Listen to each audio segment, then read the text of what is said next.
اللہ حال دل کس کو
تعالیٰ کا کروڑہا احسان عظیم کہ اس پاک پروردگار نے ہمیں رمضان المبارک کی یہ مقدس ساعتیں نصیب فرمائی ہیں، اور امید ہے کہ آپ بھی اس ماہ مقدس کی نیکیوں سے اپنے نام اعمال کو بھر رہے ہوں گے۔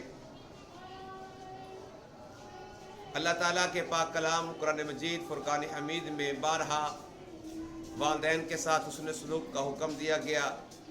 نبی پاک صلی اللہ علیہ وآلہ وسلم صحابہ کی مقدس جماعت سے محو گفتگو ہے کہ صحابہ فرماتے ہیں کہ نبی پاک صلی اللہ علیہ وآلہ وسلم نے ہمیں بنی اسرائیل کا ایک واقعہ سنایا کہ جناب حضرت موسیٰ علیہ السلام نے اللہ تعالیٰ کی بارگاہ میں عرض کی، مولا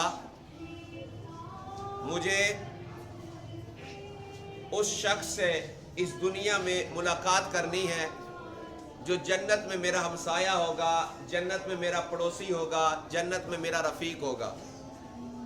اللہ تبارک و تعالیٰ نے فرمایا موسیٰ فلاں گاؤں میں چلے جاؤ، وہاں ایک کسائی ہے، قصاب ہے، گوشت کا کام کرنے والا، وہ تمہارا جنت میں رفیق ہے، وہ تمہارا جنت میں ہمسایہ ہے، وہ تمہارا جنت میں پڑوسی ہے۔ حضرت موسیٰ علیہ السلام اللہ تعالیٰ کے حکم سے اس گاؤں میں گئے، اس قصاب کو تلاش کیا اور اس کے پاس بیٹھے۔ آپ نے پورا دن اس کے معاملات زندگی کو دیکھا، جس طرح عام انسان، جس طرح ایک عام بندہ روزمرہ کی زندگی گزارتا ہے، اس نے اسی طرح گزاری۔